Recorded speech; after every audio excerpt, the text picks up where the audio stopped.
2006 அமெரிக்க அதிபர் George Bush இந்தியாவுக்கு சுற்றுப்பயணம் வந்தப்போ குடியரசு மாளிகையான ராஷ்டிரபதி பவனுக்கு அமெரிக்க அதிகாரிகள் 2 கட்டளைகள் போடுறாங்க.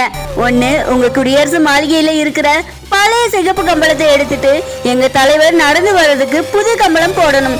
2வது, எங்க தலைவர் ஜார்ஜ் புஷ் இருக்கிற வரைக்கும் குடியரசு மாளிகை மொத்தத்தையும் எங்க அமெரிக்கா கண்ட்ரோல்ல எடுத்துக்கும்.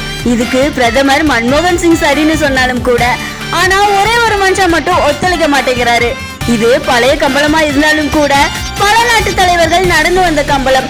அமெரிக்காவுடைய ஒரே ஒரு தலைவருக்காக இந்த கம்பளத்தை தூக்கி வீசணும்னா அது பல நாட்டு தலைவர்களையே அவமதிக்கிற மாதிரி. அது மட்டும் இல்லாம இந்தியாவுடைய ஜனாதிபதி மாளிகைய அமெரிக்கா பாதுகாப்பு படைகிட்ட கொடுத்தா அது இந்தியாக்குள்ளேயே இருக்கிற நம்ம இந்திய படையை அவமதிக்கிற மாதிரி.